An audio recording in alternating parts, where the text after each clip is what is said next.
Hey everyone, Jake here. Today we're going to be looking at this compact survival kit that comes absolutely packed with all the essentials you could need in the great outdoors.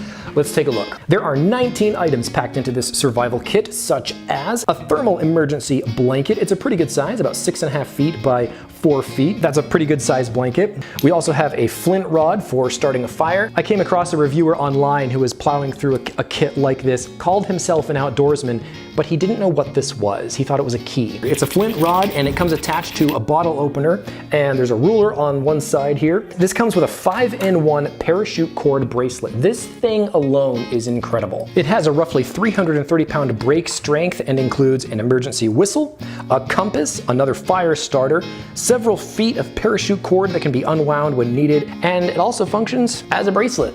They say this is a good Father's Day present, but what father wouldn't want his daughter to have a piece of jewelry like this, especially if she's into the great outdoors? What else have we got? A spork that also contains a whistle, which doubles as a sheath for a knife, which is perfectly suited for scraping fish scales, chopping vegetables. The knife also contains a bottle opener and a serrated edge. We've got a belt clip for a water bottle. That reviewer on Amazon, he thought this was a magnifying glass.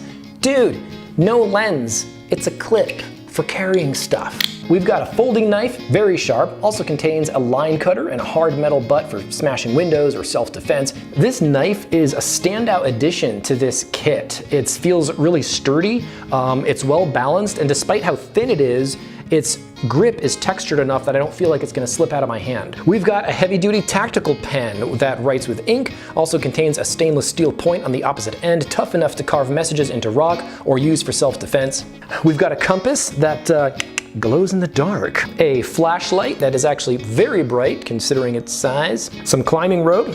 A couple of carabiners. I don't think these are rated for much weight, so you can't use them for climbing, but you can use them to tie down your gear, secure a shelter, things like that. 120 decibel whistle. 120 decibels. You could probably hear this from about half a mile away. We also have a wire saw. I actually had to use one of these a few years ago to cut some branches for a shelter, and these work. They really do. It takes some time and patience, but it can cut wood up to about 3 inches thick. It can cut through, my goodness. It can cut through bone, plastic, even soft metals. And we also have what's called a credit card knife.